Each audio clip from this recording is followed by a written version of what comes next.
우크라이나는 푸틴의 가장 귀중한 자산을 무너뜨리기 위해 체계적인 조치를 취했으며 이는 러시아가 흑해에 대해 구축한 전체 방정식을 바꿀 수 있습니다. 푸틴은 수년간 가정을 기반으로 구축해왔습니다. 2014년에 단 4주 만에 점령한 크림반도는 영구적이라는 것이었습니다. 우크라이나는 이 합병을 되돌릴 힘을 결코 얻지 못할 것이라고 생각했습니다. 그는 러시아가 그 반도를 앞으로 몇 세대에 걸쳐 가라앉지 않는 항공모함이라고 부르며 유지할 것이라고 믿었습니다. 이러한 안도감으로 그는 크림반도를 이 지역에서 가장 중요한 두 가지 목표의 도구로 만들었습니다. 첫째, 흑해 지배. 크림반도를 차지하는 자가 흑해를 통제하고 지중해로 힘을 발휘하며 주변 에너지 자원에 도달합니다. 둘째, 우크라이나 남부.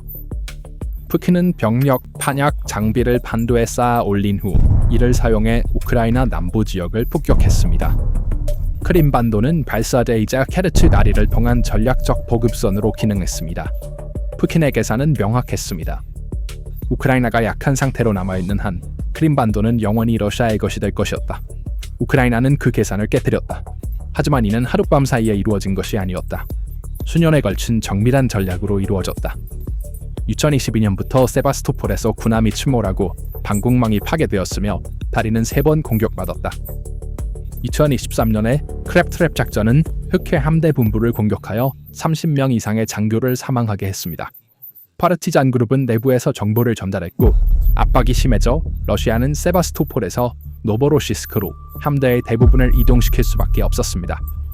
이는 러시아가 가라앉지 않는 항공모함이라 부르던 바로 그 반도에서 사실상 철수한 것이었습니다. 그리고 2026년 4월과 5월에 이 전략은 최종 단계에 들어갔습니다. 26일 동안 투합세 정유소를 4번 공격하여 반도의 연료 공급을 차단했습니다. 마지막 철도 페리를 침몰시켰습니다. 상륙함 2척을 파괴했습니다.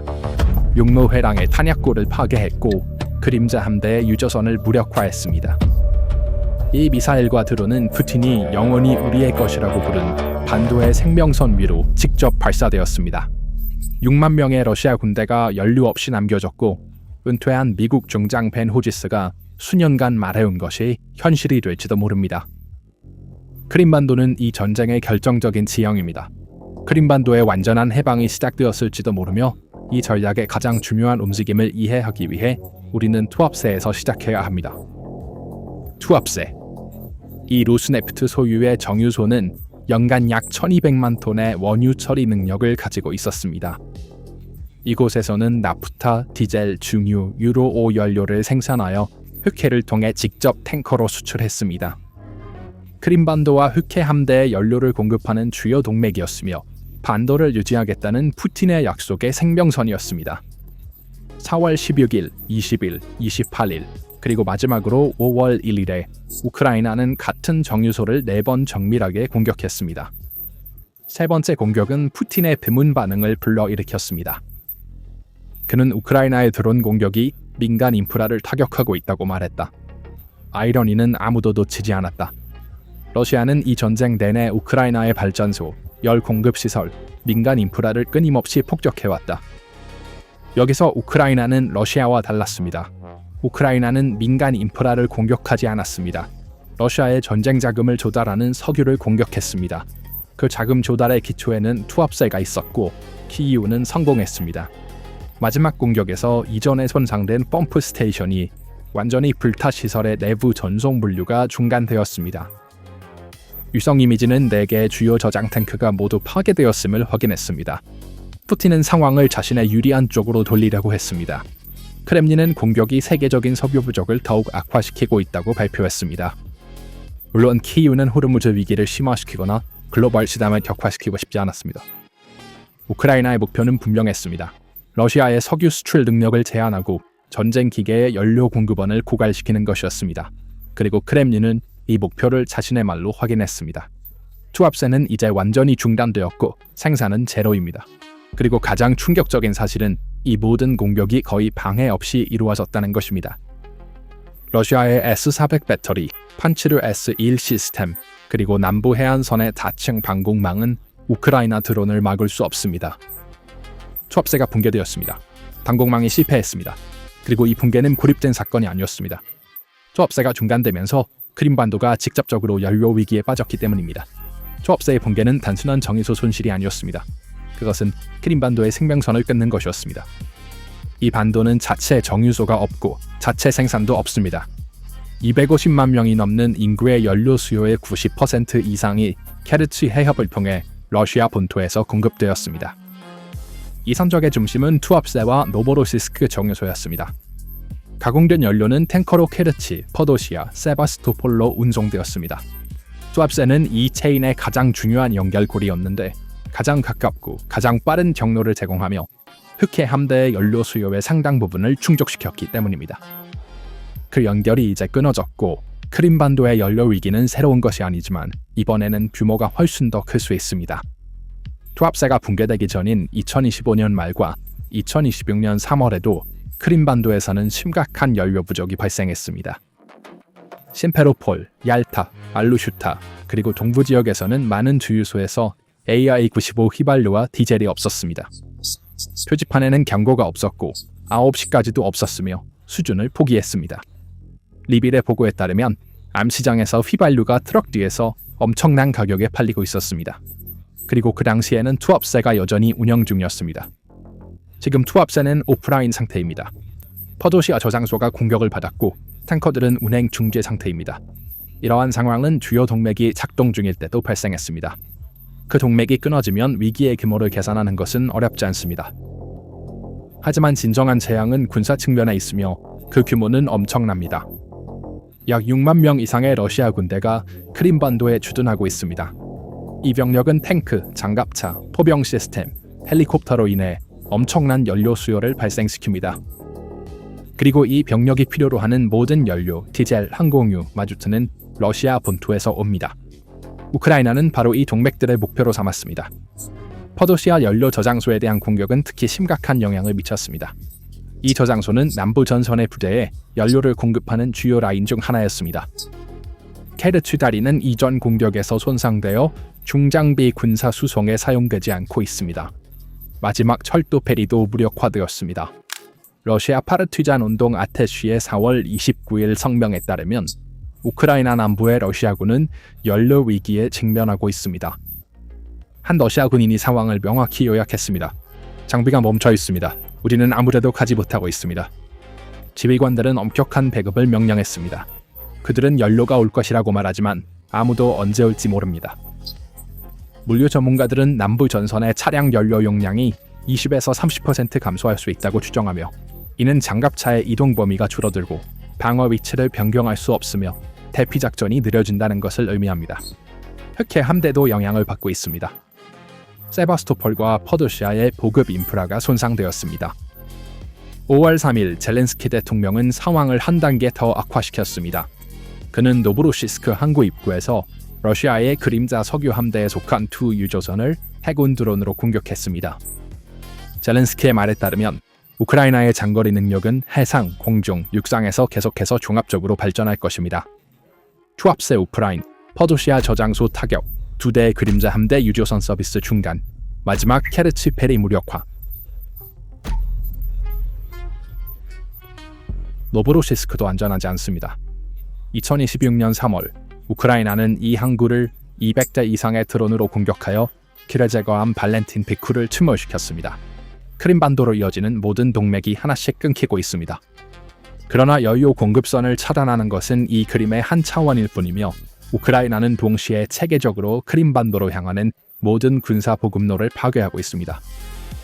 4월 5일 밤 우크라이나 국방정보부는 케르치 해협에서 운행 중인 마지막 철도 페리인 슬라비아닌이 드론에 의해 무력화되었다고 확인했습니다. 이 페리들은 크림반도의 러시아군에게 군사 장비와 탄약을 수송하고 있었습니다. 이제 이 모든 선박은 파괴되거나 무력화되었습니다. 4월 20일에 우크라이나군은 세바스토폴만에 정박 중이던 두 척의 대형 러시아 상륙함을 공격했습니다. 프로젝트 775 야말은 최대 500톤의 장갑차와 병력을 수송할 수 있는 능력을 갖추고 있었습니다. 1171 니콜라이 필첸코프는 1000톤의 용량으로 더 컸습니다. 4월의 일주일간의 작전 동안 러시아와 크림반도를 연결하는 중요한 육로 회랑을 따라 3개의 탄약고, 3개의 보급 창고, 그리고 2개의 물류 센터가 타격을 받았습니다. 물자 흐름을 조정하는 연결 지점들이 하나씩 무력화되었습니다. 마지막 철도 페리가 중립화되었습니다. 두 대형 상륙함이 타격을 받았습니다. 탄약고와 창고가 파괴되었습니다. 육루 해랑은 지속적인 압박을 받고 있습니다. 이전 공격에서 손상된 케르치 다리는 중량 운송에 사용되지 않고 있습니다. 그리고 은퇴한 호지스 중장은 이 다리에 대해 단호하게 말합니다. 그 큰 다리는 결국 파괴될 것입니다. 크렘린의 지휘관들은 보급을 헤르손을 통해 돈바스로 우회하려고 할 수 있지만 이 경로들은 전선에 훨씬 더 가깝습니다. 키이우의 드론은 항상 공중에 있습니다. 크림반도로 향하는 어떤 호송대든지 탐지하고 타격하는 것은 단지 시간 문제입니다. 크림반도는 바다, 육지, 철도로부터 체계적으로 고립되고 있으며 이러한 고립의 결과는 군사적인 것만이 아닙니다. 환경적 영향도 반도를 흔들고 있습니다. 투압세는 또한 러시아 리비에라의 빛나는 해안선 중 하나였습니다. 매년 여름 수십만 명의 러시아인들이 이곳으로 휴가를 왔지만 이제 해변은 검은 석유로 뒤덮여 있습니다. 생태학자들은 300에서 350톤의 석유 제품이 바다와 토양에 섞였다고 추정합니다. 위성 이미지는 길이 7km의 기름띠를 감지했습니다. 유출은 북쪽으로 이동하고 있습니다. 아고이, 레보, 울긴가의 휴양지가 위험에 처해 있습니다. 연기가 소치와 아나파에 도달했으며 기름띠의 가장자리는 이도쿠파스 고지에 있는 푸틴의 궁전에서 불과 30km 떨어져 있습니다. 노비촉 신경작용제 개발자 빌 미르자야노프는 이 연기는 무해하지 않다. 다원 방향적 화합물 형태로 죽음을 운반한다고 경고했다. 크라스노다르 주지사 콘드라트예프는 투압세 화재를 지역적 불길로 묘사하며 관광객들을 이 지역으로 초대했다. 자국민에 대한 정권의 태도, 화재를 경시하고 건강 위험을 부인하며 환경재앙을 무시하는 것은 크림반도의 고립의 또 다른 차원을 형성합니다. 러시아는 자국의 흑해 해안을 보호할 수 없으며 이 붕괴는 러시아의 석유 수출 능력에도 직접적인 영향을 미치고 있습니다. 투압세는 단일 정유소일 수 있지만 그 붕괴는 러시아 석유 제국의 균열을 드러냈습니다. 러시아의 정유 공장 생산량은 하루에 470만 배럴로 떨어졌으며 이는 17년 만에 최저 수준입니다. 정제 제품 수출, 디젤, 연료유는 급격한 감소를 보였습니다. 월스트리트 저널의 분석에 따르면 우크라이나의 공격이 높은 유가로 얻은 수익을 소모하고 있습니다. 한 전문가의 비유에 따르면 이는 복권의 당첨되었지만 집으로 가는 길에 차가 체계적으로 폭파되는 것과 같습니다. 그리고 대체 경로에는 한계가 있습니다. 투압세, 프리모르스크, 우스트루가, 노보로시스크 이 모든 항구가 이제 우크라이나의 사정거리 안에 있습니다. 2022년에 우크라이나의 장거리 무기는 650km에 도달할 수 있었습니다. 2026년에는 이 범위가 1750km로 증가하여 거의 3배가 되었습니다. 러시아가 한 항구를 보호하면 우크라이나는 다른 항구를 공격하며 이 고양이와 쥐의 게임은 러시아의 공중 방어 자원을 고갈시키고 있습니다. 러시아는 매달 40에서 50개의 중요한 방공 유닛을 계속 잃고 있습니다. 전선 공격은 최근 몇 년간 가장 느린 속도로 둔화되었고 일부 지역에서는 완전히 멈췄습니다. 다른 지역에서는 우크라이나가 방역하고 있습니다. 매달 수만 명의 군인이 사망하거나 중상을 입습니다. 모집 수치는 감소하고 수천 명이 탈영하고 있습니다. 2026년 2월은 전선에서 큰 전환점이 되었습니다. 우크라이나군은 2023년 이후 처음으로 잃은 영토보다 더 많은 영토를 확보했습니다.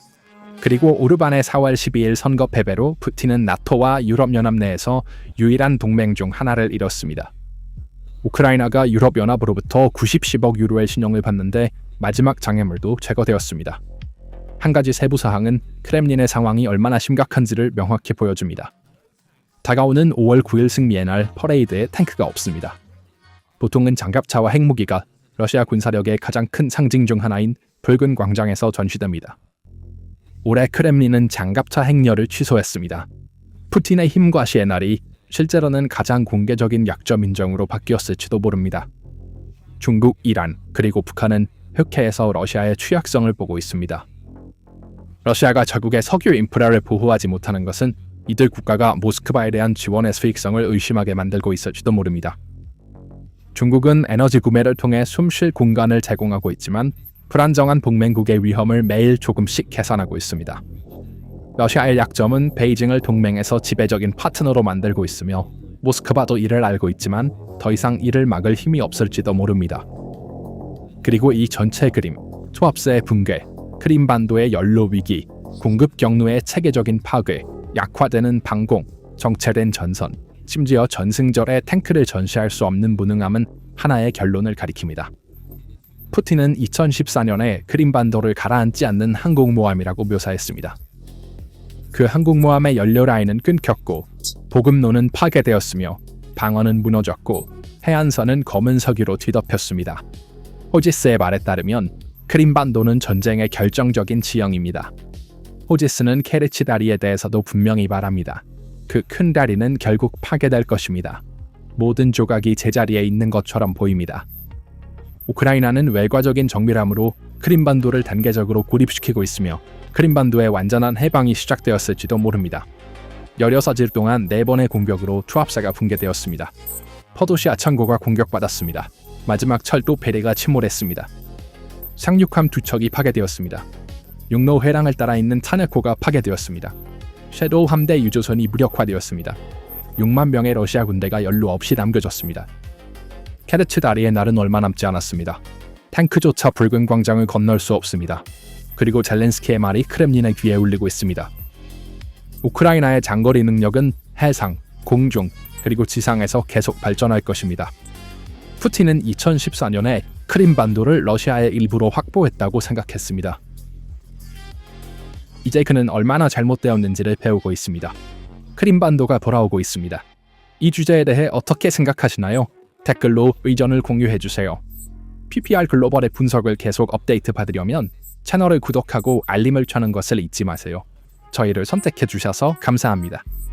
우리 영상의 끝에 도달했지만 우리의 분석은 여기서 멈추지 않습니다. PPR 글로벌의 심층 보고서를 장거리 운전이나 일상적인 휴식 시간에 팟캐스트처럼 쉽게 듣고 싶으시다면 저희 스포티파이 채널을 방문해 주시기 바랍니다. 지금 설명란의 링크를 통해 저희 스포티파이 계정을 팔로우하고 어디에 있든 어떤 상황이든 세계에서 일어나는 일을 놓치지 마세요.